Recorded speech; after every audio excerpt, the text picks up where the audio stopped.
Hi there, thanks for tuning into Album ReBrews. Please note, we do drink while recording this podcast, and if you choose to drink along at home, we encourage you to do so responsibly. Enjoy the episode. Cheers.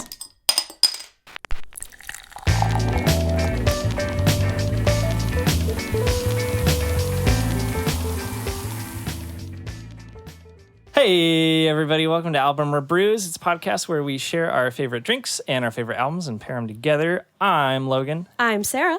I am Zach. And it was my turn to pick this week. Thank you. It was a great honor. So this week, we're going to be rebrewing the album Greatest Hits by Remo Drive, which, contrary to its name, is not a compilation album. It was actually one of the first full-length releases by Remo Drive. Could I argue that at the time when they released it, it was their only hits, therefore it truly was their greatest hits? That's a really good point. That is a good point.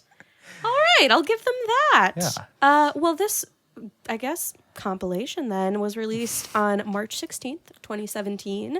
For reference, at that time, I was a freshman in college and I was working at a malpractice insurance agency.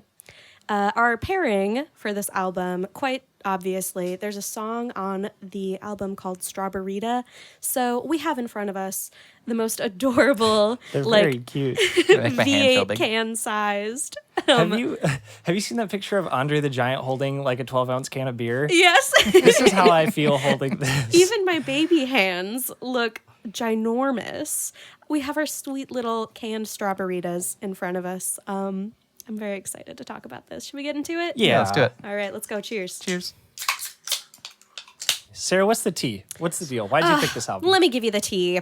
So I picked this album because I kind of have a little arsenal of albums that You've weaponized them. I have weaponized them as weapons to use during conversation to bore the entire shit out of people and make them leave me alone. Because I don't actually want to hear me talk about it, but I've trapped you two here today in my dungeon.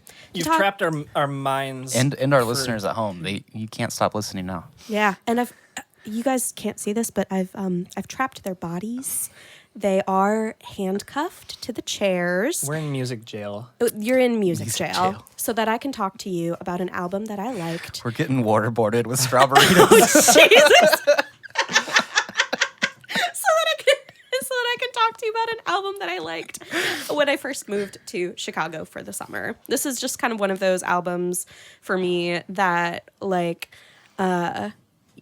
people talk all the time about, like, you got to think about you being the main character in a movie and romanticize your life that way. And that's what I did the first summer that I was here, and this was part of that soundtrack. Nice. What about you guys? What was your first take? I had not heard of them, but I looked at, like, they're signed to Epitaph. I didn't realize how many bands on Epitaph I love. You guys looked at it recently?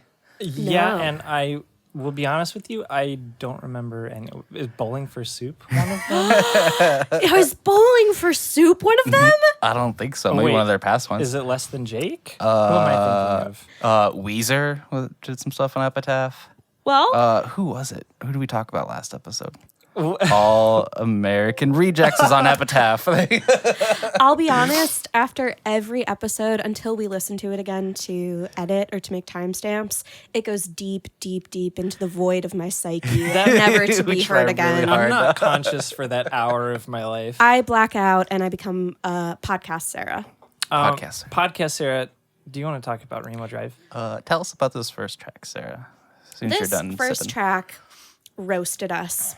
The first track on this album is called Art School, and the fun fact about the three people hosting this podcast is we all went to art school. We all met at art school. We all met at Yep. art school. We are all art school graduates. And this first song is about kind of feeling out of place when you're surrounded by cool art school type folks, saying that they're, like, too cool for you, but, whatever. And wondering why your pretentious blue-haired friends can't make it to your little, in a basement indie show or whatever. And it's because they're so cool. They're so artsy and woke. The thing is, both of you graduated from the like audio arts. Oh, we went to nerd art school. We were nerd art school. I went to art school for business because I wanted my parents to pay for it. That's a good way of putting it, yeah. Yeah. I went to music business. I was like, hey, you know that like soul crushing part of music? Let's go to school for that. It's cool though. It's a cool opening track. The one sort of sonic element that I thought set the scene really well for the rest of the album was that they kind of do a little switch 'em up, where there's either an abrupt tempo change or an abrupt like tonal environmental change. I don't know. The vibe changes. I noticed that a lot on this album. There's it happens a bunch. so much of it, Yeah. and we don't have to play every single one because we would get crazy copyright claims. But I'd like to bring this one in just to set the scene, set the vibe.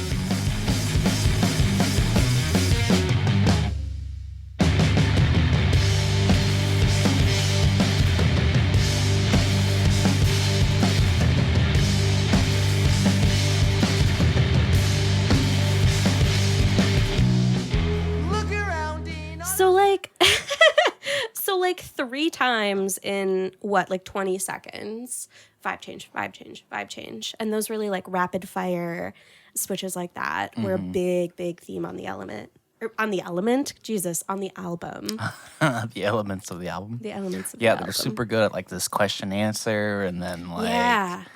and then throw in like the lyrics for a verse, but it's like way different instrumental, but it's the same melody all throughout the album. It's all over the place. Yeah, it's really sick.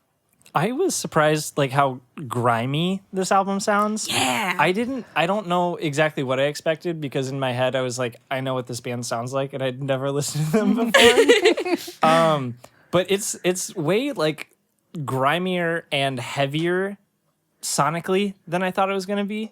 Yeah. I like it. They have fucking range. There's some really like post-hardcore elements. Yeah. Where it's just like, oh, that's like a really harsh like guitar tone and like there's some super I think I pulled the bit later, but there's like some super punky drums that I'm like oh, this is like so heavy. I love it.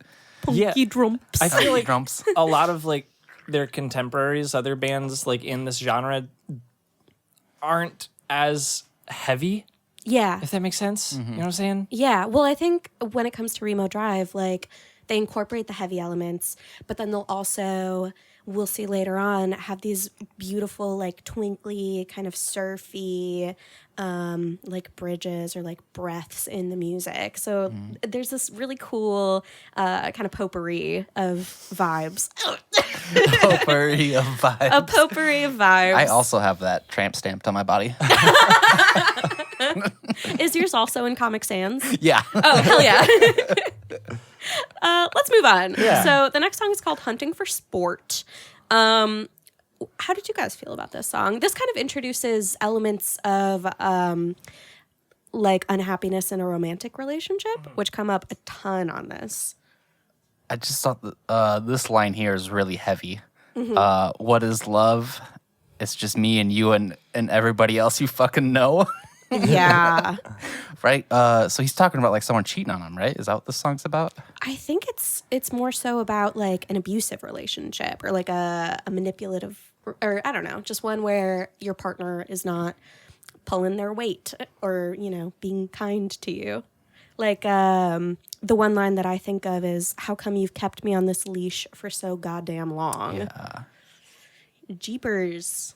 And like the three of us at the table are all in our own relationships, our own happy relationships, I assume. We all love our partners. For those of us listening, yes. I can say I love my partner. So to hear songs about like unhappy relationships, it hits me in a little soft spot. I'm like, oh, get out of there, bud. I feel like a lot of this album is because it was written when Eric was in high school. Yeah. High school / college, beginning of college. And it has a lot of those like formative relationship elements. Yeah. Like first real heartbreak, First time getting drunk. entering relationships that you think are going to be really great. And then you realize that like not every relationship is like one that is going to last your entire lifetime. Yeah. And I think, yeah, Hunting for Sport for sure has those like, oh, I thought this was going to be a great relationship, and all of a sudden, like, I'm not happy in the situation. Yeah, I feel like I'm being treated like a dog. Yeah. Yeah, this line, now I'm unsure if I want my master's love after groaning, oh, the pest I've become. Can we play that? Do we have that? Yeah, Do we I have can that find it. somewhere? Do we have that? Hey Jamie, pull up the clip of that dog. Oh, the monkey riding the motorcycle. Now I'm unsure if I want my master's love. After groaning, oh, the past I have become. Such an emo lyric. I love it. Yeah, feeling like you're at the mercy of this person. Yeah. I just Because had he's a dog. I had a thought. Yeah. What was you your know, thought? You know how a lot of times vocalists in this genre sound young and like inexperienced, I'm the product of an affluent two-parent household. I I mean, couldn't like- be more angry about it. like sonically. I Yeah, think, they just sound like they have younger vocal I mean, cords. it totally fits. I'm not sure the thing I'm trying to say, but like no other vocal delivery would fit this style of music more. Yeah. It's like the perfect delivery for like these lyrics in this musical Yeah, context. this style of music, this lyrical content, yeah, the sort of like juvenile nature Yeah. of Oh, it that's the is word. really, really cool. Yeah. Just these three boys singing like boys, but it's good. And then this song doesn't end. And then this song doesn't end. Yeah, this is so the thing I wrote about this song is that it fakes you out for the last like 30 seconds of the song.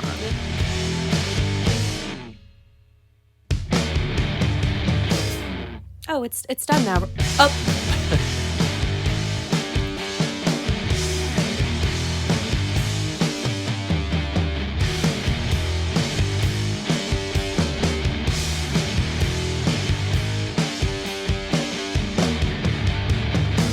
Oh, now we're done, right? We're done? Yeah. Fucking gotcha. So, crash test rating. We were talking before we started recording for the sake of brevity to see if there were any that we didn't have a ton to say. And the boys were making a case for this one. So I'll let you kind of say what you want to say. All I have to say is that I like it. I just like the nice gang vocals on Woes. Who doesn't like gang vocals? Do you guys like gang vocals? Yeah, I love gang vocals. They get me hyped up and they get me ready to party.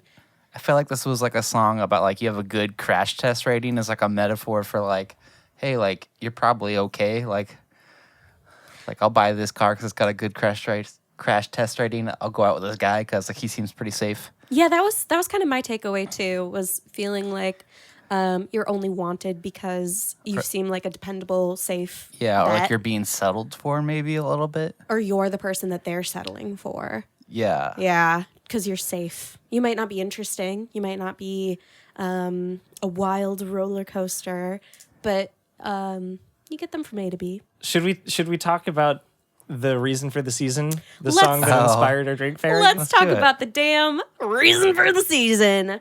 So the fourth track on the album is called Strawberita, and it seemed so obvious to pick a Strawberita to go with Strawberita. And this song's a really fun concept because when you listen to it at first glance, if you don't, read into it anymore, it seems like he's singing about a relationship or about a person, or just, I don't know, you don't really know what, but he's singing about this weird kind of tentative and then ultimately bad relationship that he ends up rejecting with something. And it's about his first, when I say his, it's Eric Paulson, one of the main songwriters and the singer for Remo Drive. He's talking about his first time getting real drunk and his experiences with that as a wee lad.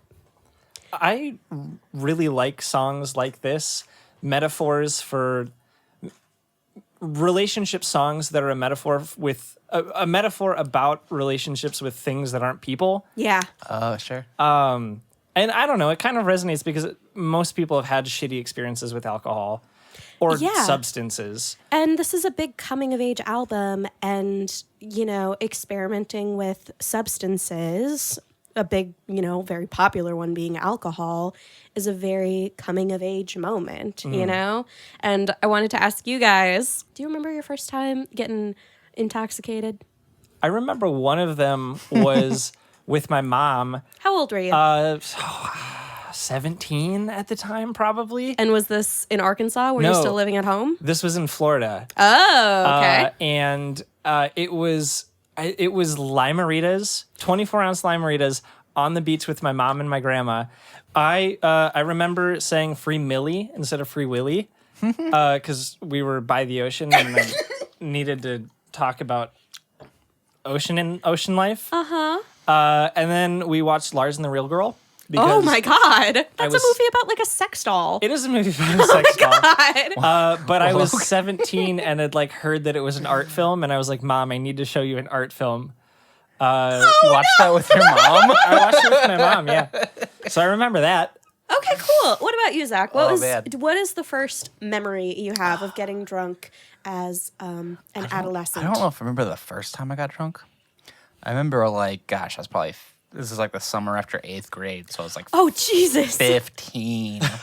Well, were you still in Missouri? Still in Missouri. Still in Missouri. And I was hanging out with one of my good friends from then, and we took some shots out of a handle of of Captain Morgan. And then says he lived way out back, so we went out like way out in the woods and smoked right after.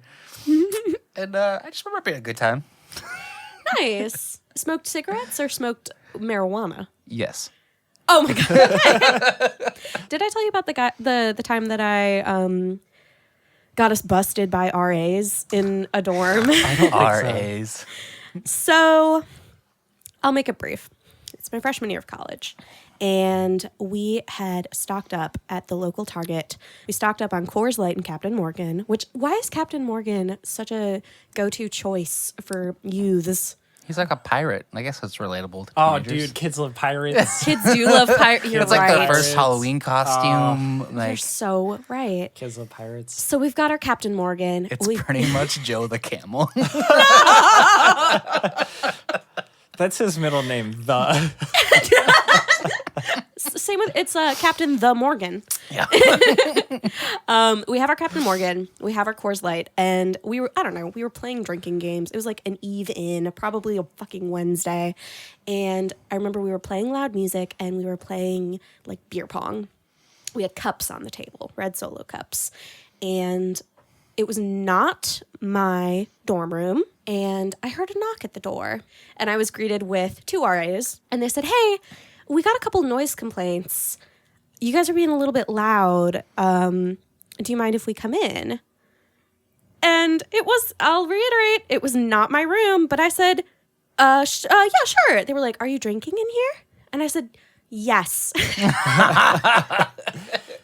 And they look kind of over my little 5'2" shoulders, and they see red Solo cups arranged in a very provocative pattern on the little kitchen island.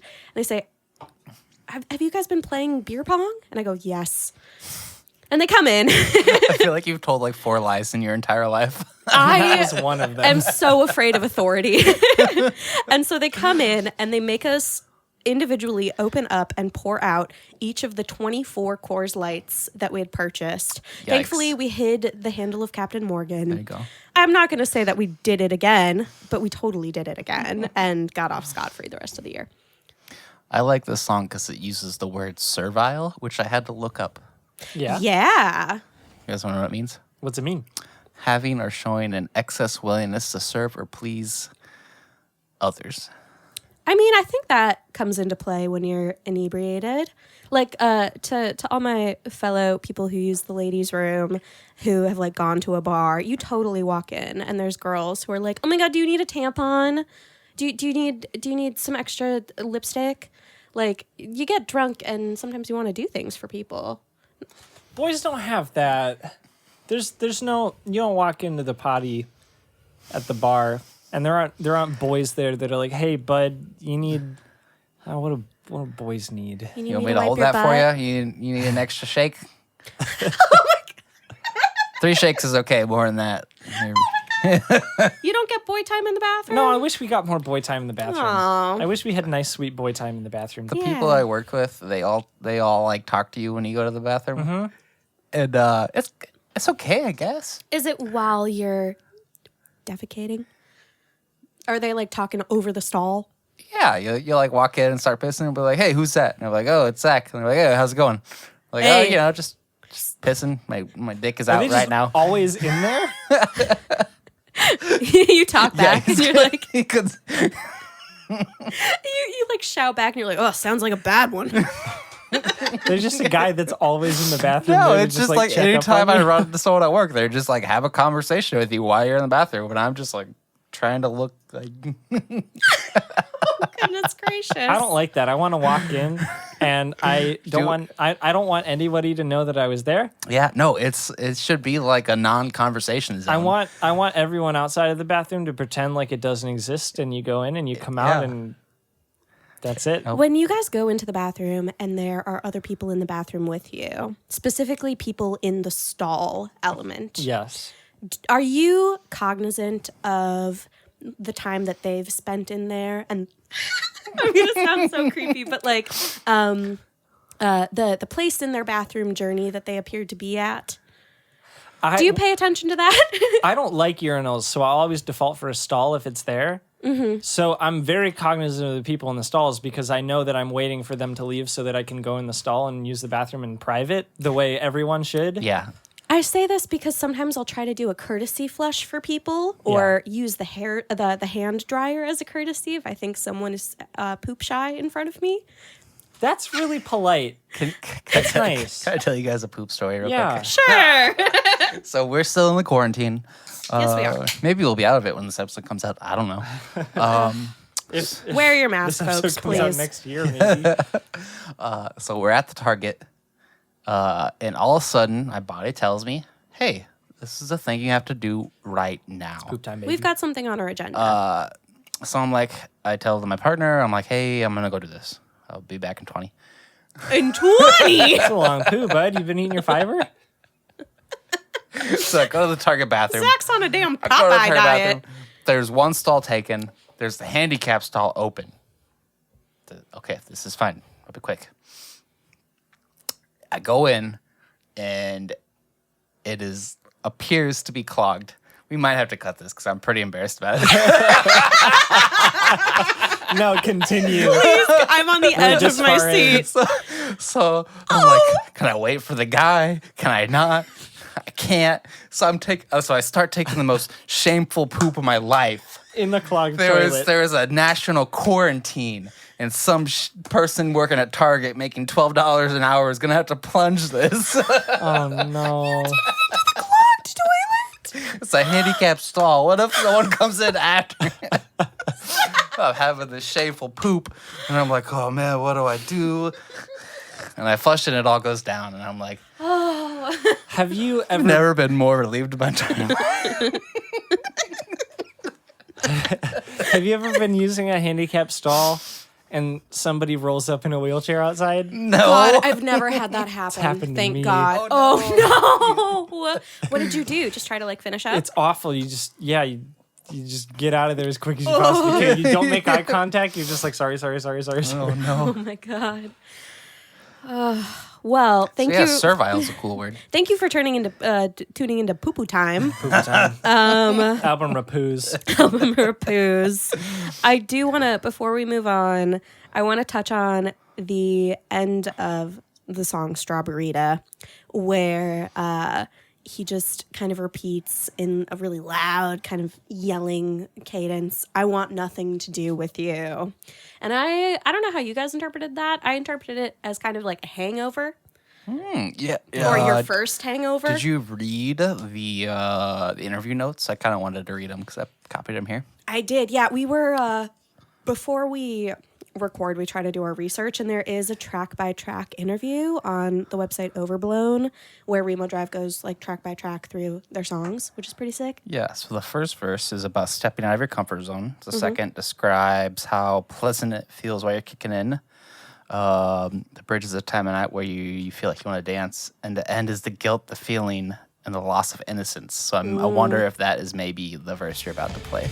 I want nothing to do with you. I want nothing to do with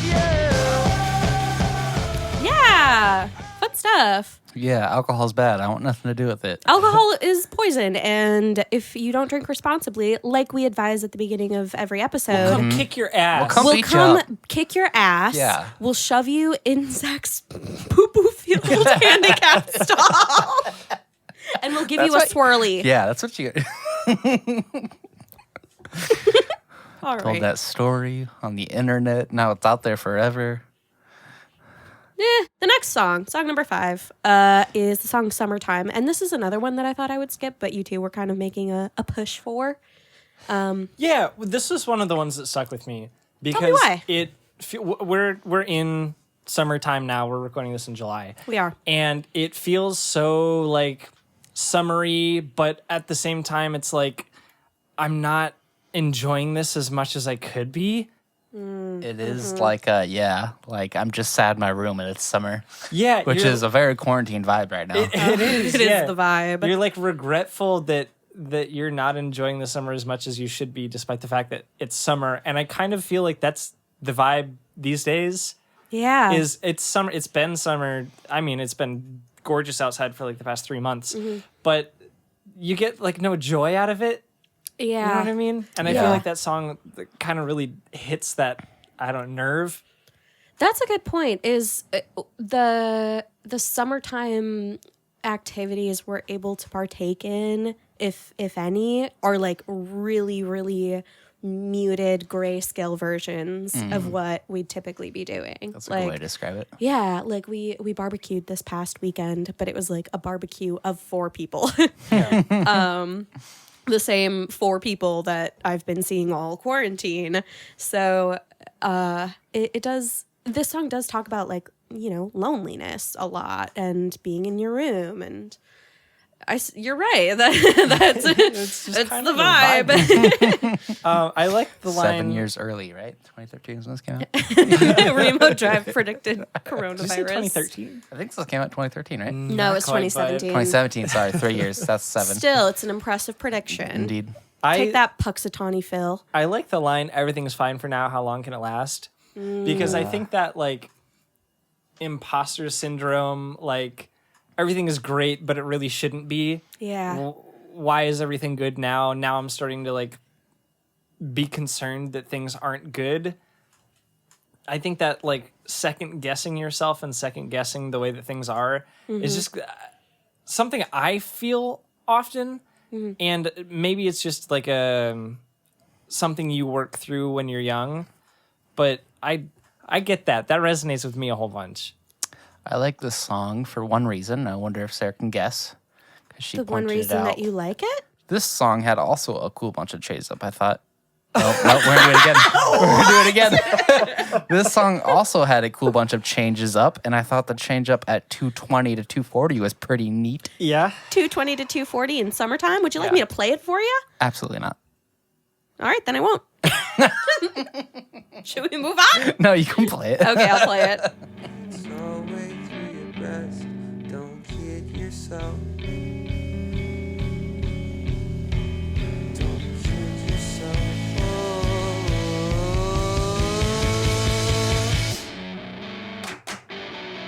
I love a good hand clap.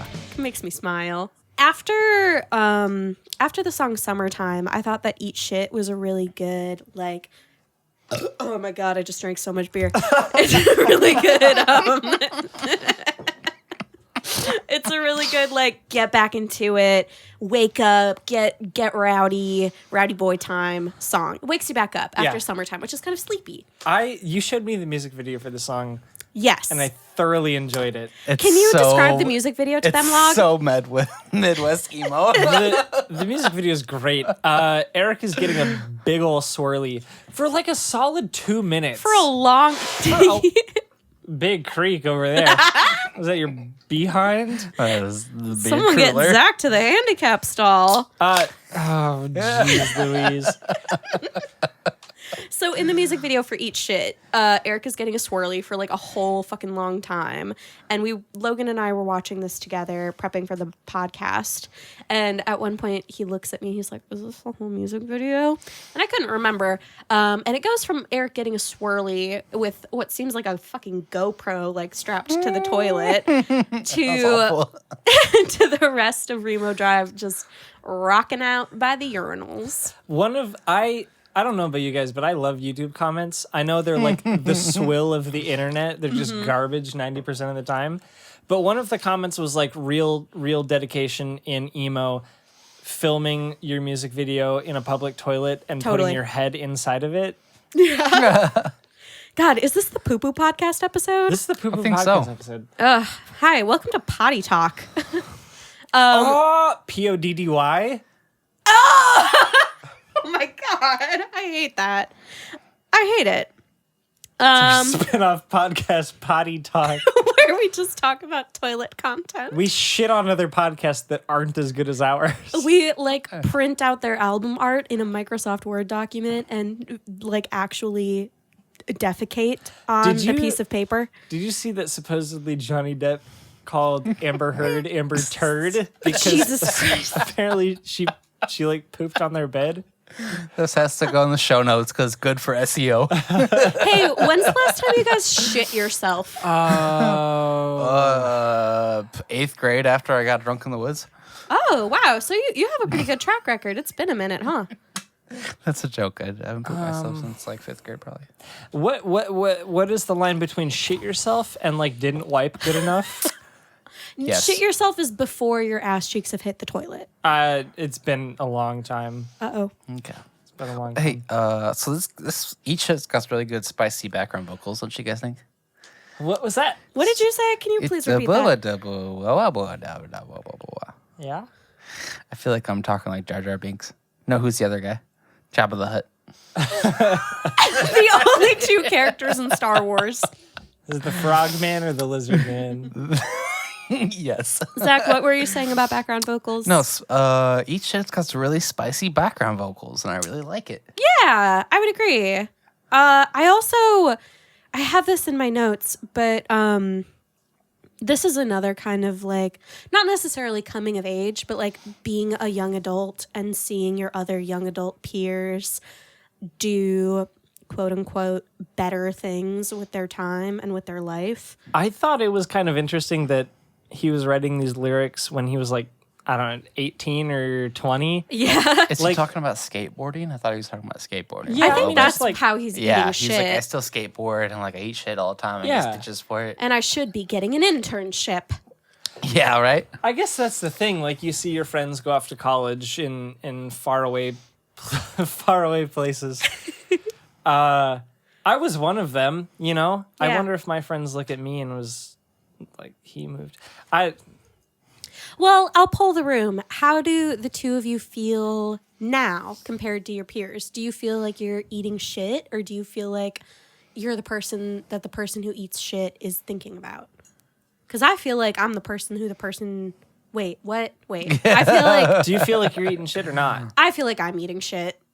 I feel like I'm eating shit, but I also... there was like a time where I felt like I was doing really good. Yeah. I don't think it ever changes. I think you just go back and forth. You're eating shit while your friends are doing really great. Yeah. And then your friends are eating shit and you're having a good time. Yeah.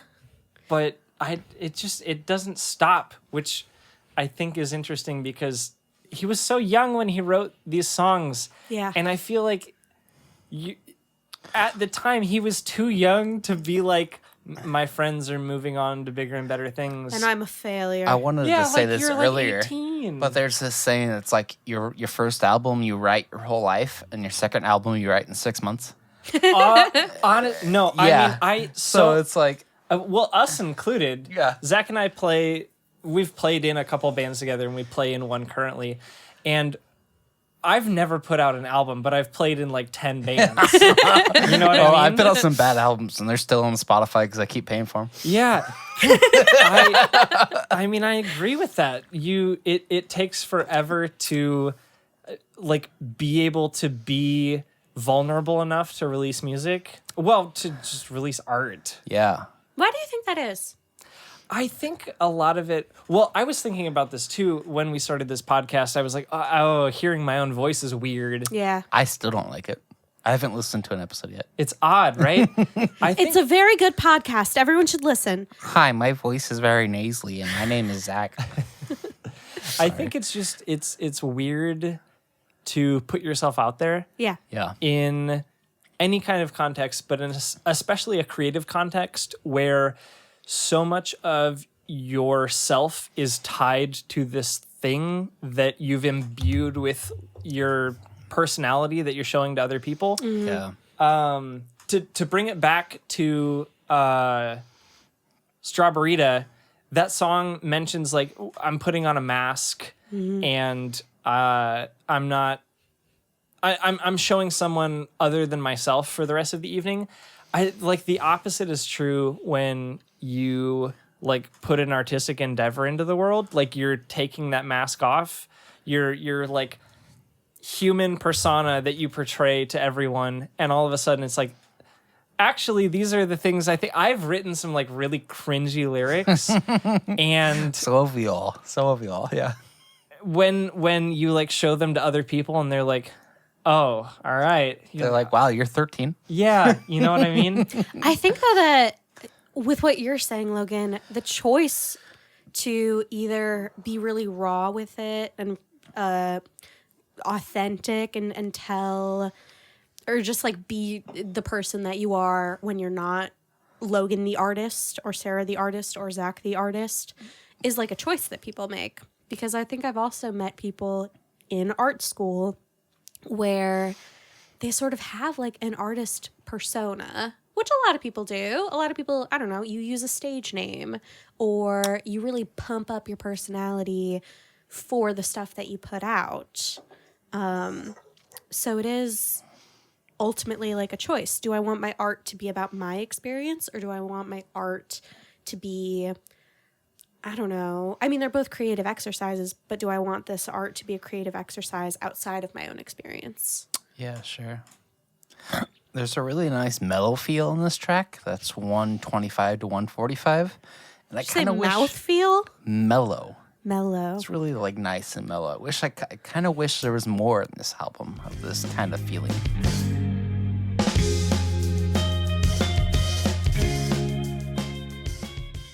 Before we get into trying to fool you, Can you go to the bathroom? I would love to go to the bathroom. Yeah, do it. Body break. Hey folks, I am back from the John, and we're going to dive right into song number 7 on the album, Trying to Fool You. I'll be honest, this was another one of the ones that I didn't have a ton to say about, so I'd be interested to hear either of your takes if you have something pressing. The first line kind of sounds like a simple plan, but can we play it? Can we just play like the first 2 seconds? Sure. Well, 2 seconds may not be enough, but I'll play the first verse. Lying on the floor, trying to keep cool. I've been licking off the dust, trying to fool. I've always struck myself as someone who's uncomfortable. Hey, Dad, look at me. I don't remember the rest of the lyrics of that Simple Plan song. You think of Hey Jude by the Beatles. It's just kind of like that soft, like whispery, like vulnerable.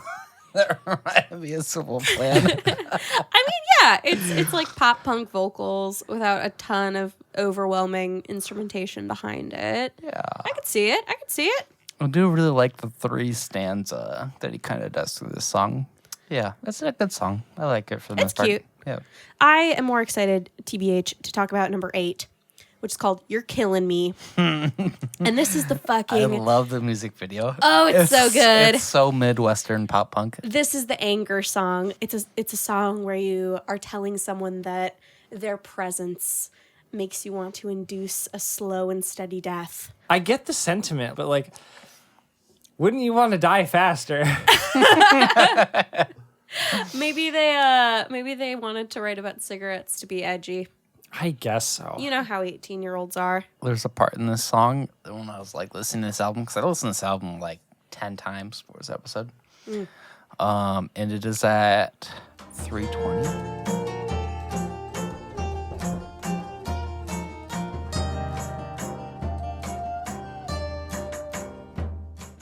I heard that knock, and every time I took my headphones off, I like went to my door to see if someone was knocking. For like 9.5 times I did that. It's like, why are people coming to my door at this part and you're killing me? I also, okay, so this part of the song, the first couple times I listened to it, I was like, oh, that's kind of an interesting change up. Like, this is a weird section of the song. Maybe they're just doing it to break up like the general vibe of the album and put Something kind of mellow in. something kind of mellow in. But it sounds like a funeral dirge, Yes. you know? Yeah, like a procession. Yeah, it Yeah. sounds like the song is You're Killing Me. It literally sounds like the singer has died and is now like being buried and put to rest. to Holy the shit, tune yes. Of, like, you know what I mean? Yes. I love that. And it took me a couple listens to like get around to like, this is, yeah, I mean, it literally sounds like this character has died and is being buried to this tune. Wow. I didn't draw that comparison, but I totally agree. I think that's super neat. This song's about his professor, right? Yeah, a Which is professor such a funny that song. Eric Paulson fucking just did not get along with. According to his Twitter, or according to the Remo Drive Twitter, it was a small school in Minnesota, so he knew more of this Minnesota. professor than he wanted to. I love the line in the second chorus that's like, you make me want to start rolling fat ass blunks till I start choking. Well, we were talking a couple episodes back about lyrics that cement this song in a certain frame or like a certain time in history, and I think the phrase "fat ass blunts" It was very 20. it's very 2000s. Should we move forward? Yes. Yeah. Song number 9 is my favorite song on the album, especially for the time frame that I listened. Burp time. So we're moving on to song number 9. It's called "I'm My Own Doctor," and it's my favorite song on Mine the album. too. It's my favorite song on the album. We got such You know consistent what? musical. It's also one of my favorite songs. I love this song, especially because when this album was like in my heavy rotation, I was like, I'm gonna get personal. When this was in my heavy rotation, I was like at the height of my kind of hypochondriac part of my anxiety, and I was working in an office. I mentioned this earlier. I was working in an office, and all I could do all day was like sit with my own body. And so I would notice things. I would like hyper notice things. I would see that there was like a black speck on my fingernail, and I would instantly Google what was wrong with me. And so hearing this song and hearing the lyrics in this song where it says, I've been self-diagnosing all of my problems, carrying all my stress in the jaw.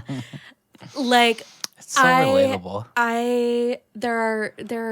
it's a really short list of lyrics that I really relate to, especially because like the summer of 2018, this was really, really in my heavy rotation, and I was also very mentally ill. Oh, no. and my jaw would pop because I was so anxious, and I would get home from a day at the office after like analyzing everything that I thought could be wrong with my health. Like I would get home and I'd be like, do I have high blood pressure? Do I have hypothyroidism? Do I whatever? And I'd be like Googling symptoms all day, which PSA, don't do that. It's not helpful. And my jaw would pop when I got home because I was carrying all of this weight. So yeah, this song really, like, holy shit. It's the most relatable song on the album to me. It's so catchy. It also is very, very very catchy. catchy. It's easy to learn. Yeah. Easy to sing along to. I imagine it strikes a chord with us and with our generation, learning your limits with self-medication, and especially like with Strawberita earlier on, like learning your limits with your like substance intake. probably all of us have had some level of self-medication throughout college as we like gain access to drugs that are available to us to self-medicate with. Yeah. And I think that's kind of a cornerstone of maybe like an art school upbringing. Yeah, I think the song kind of goes on to say that rather than self-medicating, he says, I need to fix myself. And that was another part that really resonated, was like going from dealing with anxiety by like smoking weed and having a PBR and taking CBD to fall asleep, like choosing to go to therapy or choosing to seek professional advice for something that might be overwhelming. Like that's another kind of coming of age decision, is choosing to, you know, you can be left to your own devices, but choosing to let someone else know about the problems is another coming of age moment. Yeah, absolutely. Yeah, well, and the line too, I have been self-diagnosing all of my problems. This is what this character has been doing. Yeah. And now they're making the decision to like take that extra step of, I'm no longer going to rely on myself to be my own doctor. Like, I'm going to consult a professional. Yeah. You know what I mean? And that's a very adult thing to do. Yeah. There's a line here I didn't know what it meant. I couldn't find out what it meant on the internet. I was going to ask you guys about it. I've been banging my head to beat the trauma, cynic and bandaged by natural law. What does that mean? Do you guys have any idea? When I think, I'm not too sure about the second line, but the first one, I've been banging my head to the beat of trauma. It's a very good line. It's a really good line. And I think either that you could be dancing despite your own trauma, or a lot of this kind of music is written from people's personal experiences with traumatic things. So you could be banging your head to the beat of someone else's trauma. Those were kind of the two takeaways that I had. I think also you could see like banging your head as like a cyclic thing, and your trauma is something that you're just repeating over and over in your head, and it's just something that's repetitive. Yeah. And maybe it's comforting to resort to this space that you're familiar with. Like, oh, it's my trauma, but it's my trauma and it's personal to me, so I can relate to it. It's familiar. Yeah, and you just repeat it over and over and over, I don't know, internally. Yeah. You kind of make your own beats in your head. I really wanted to talk about the fact that they recorded and engineered this album themselves. Oh, okay. And first of all, that's really cool. I mean, when you think about it, that's kind of what we're doing here. That's what this Yeah. podcast is. Mind blown. Big brain time. Big brain time. No, legitimately, like, I like taking ownership of every aspect. You have to seize the means of Seize the music means. production. our comrade Logan. I like the idea of taking ownership of all aspects of your work. And I realize that there are tremendous engineers and tremendous producers that push bands to create the best possible version of their art. But I also really appreciate bands that say, we already know what that is, and we're going to deliver it without outside input. This is the purest form of what we're trying to say. I love it. And if we want to go back to the title of this album as Greatest Hits, you could perceive that as Remo Drive saying, this at the time of its writing is our greatest hits, and it's everything that we wanted to say said by us without outside influence. Yeah, according That's pretty to great. us. Yeah. Yeah. I'm so sorry again. I have to pee again. Pee time. Pee time.